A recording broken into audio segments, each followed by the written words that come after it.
Thanks for watching Blitz on Windstream Channel 4. I'm your host, Brian Carter. We have a great lineup for you on the show today, but we're going to start out here at Habersham Central High School with the Lady Raiders basketball coach, John Hood. Coach, we had you on the show here last year, and we're glad to have you back again. Well, thank you, Brian. We're glad to be here and glad to have opportunity to talk about our team. I'm excited about it, Coach. This is the best start you've had in recent memory, at least here at Habersham Central. Some people have been saying the best start in school history, but that's not official exactly that we know of. But right. You're off to an 11-1 start. That's extremely impressive, especially when you look at last year. You started out 1-7. What's been the difference between last year and this year? Well, the first change is that this year at our region meeting they voted to not have crossover games with the other side of the region. So we're just playing a 10-game region schedule, which we start that Friday with Clark Central. But the 10-game schedule allowed us, we were playing 15, so it allowed us to 5 more games to pick up closer to home type opponents. And I think our schedule has been a little easier. I don't think that's the sole reason, but I think we've had a little easier schedule than we've had in the years past, and we've got good team chemistry, and I think that's a big plus. That's why we're playing better. Now, in this great start that you've had, sort of a new tournament at Piedmont College, the Holiday Classic, I think since '07 is when they started that.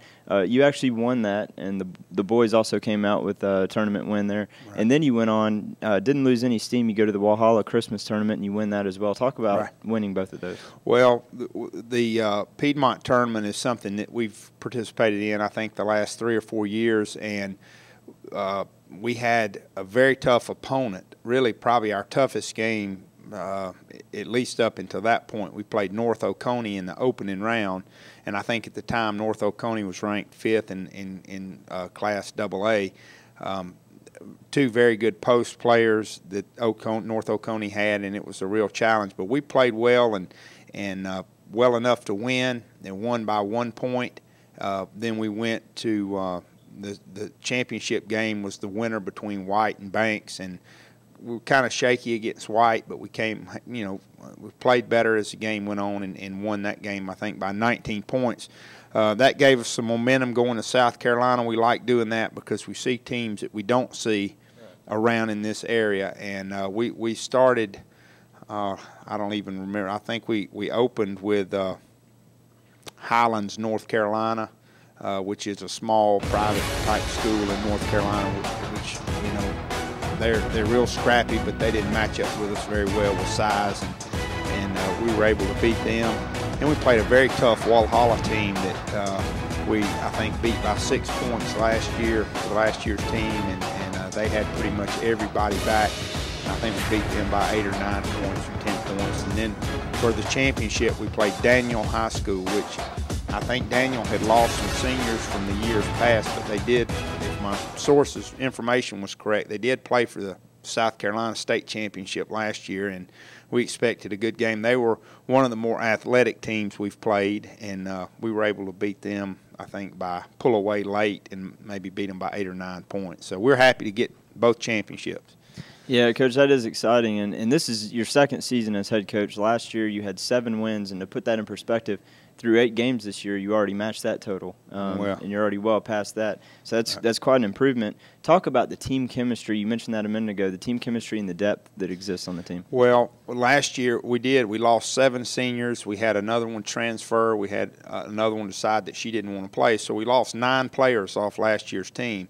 We returned a 3-year starter at one position, and we had 2 more that had a good bit of varsity experience, and the third one had been kind of spot experience off and on. So we only returned 4 players with any varsity experience, and we've replaced them with 9 players, 4 juniors and 7 sophomores and 1 freshman. And that group has at times they've all played well. The biggest thing, and I think is true with every team, is that they get along extremely well.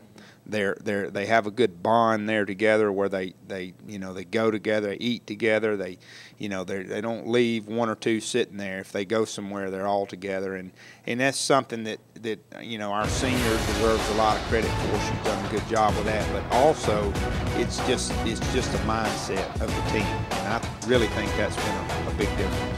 Yeah, that's a big intangible, just the team chemistry, as you mentioned, and you mentioned just having one senior this year, Charlotte Llewellyn. Right. Last year, you had 7 seniors, as you mentioned. Right. So a lot of people sometimes have that misconception that the more seniors you have, the more games you're going to win, but not necessarily true. Talk a little about that. Well, we didn't know what to expect, really. We knew we had some good young players. But you're right. Anytime you lose those seniors and that leadership, it's tough to replace it. We're fortunate that we have some, our one senior is a very good leader, and I think the younger girls look up to her, and they follow her, and we feel fortunate. We got sophomores. We're starting a senior, a junior, 2 juniors, and 2 sophomores, and our sophomores are, one of our sophomores is a leading scorer, leading rebounder. We have another sophomore is probably second on the team in scoring, and that's our starting 5. But after that we bring in 2 more very qualified juniors and 5 more very good sophomores. We feel like the nucleus is there, the foundation's there to be good for maybe a couple of years. Yeah, it's good you mentioned that, because I was going to ask you next. What are your thoughts? You got to be a little bit excited then, looking forward to the next couple seasons, because you are losing Charlotte Llewellyn. That's going to be a big hit next year, but you got to be excited bringing back the core of your team next year. Well, I think most coaches would agree that 12 is a good number to have on your varsity team. If you have a couple sick or somebody gets a twisted ankle, you still got enough to scrimmage. If we lose Charlotte, which we will, we'll have 12 next year, and that is, that's a good number, and we're excited. We don't want to. One of our goals this year is to play each game, 1 game at a time. So we don't want to start counting our chickens before they hatch, looking down the road. But what we're doing is working, and we're happy to just take it 1 game at a time, and get through this season and take next season with the same approach. We're not going to try to say, I already had somebody say, boy, when these sophomores are seniors, y'all should be really good. I mean, we don't need that kind of pressure. I mean, I know that's a perception out there, but we're gonna you don't know what might happen. It's like last year we lost some key players to injuries. There's no way to predict that. So we're just happy to have it the way we have it now, and we're just happy to be winning and thankful for the group. We just take it like that. Well, Coach Hood, we appreciate having you on the show as always, and hopefully you can keep up the tempo the rest of the way. Yes, sir. We're going to try. Thank you very much. Now, don't go anywhere, because we're going to have the lone senior, Charlotte Llewellyn, give us the Lady Raiders perspective on the season.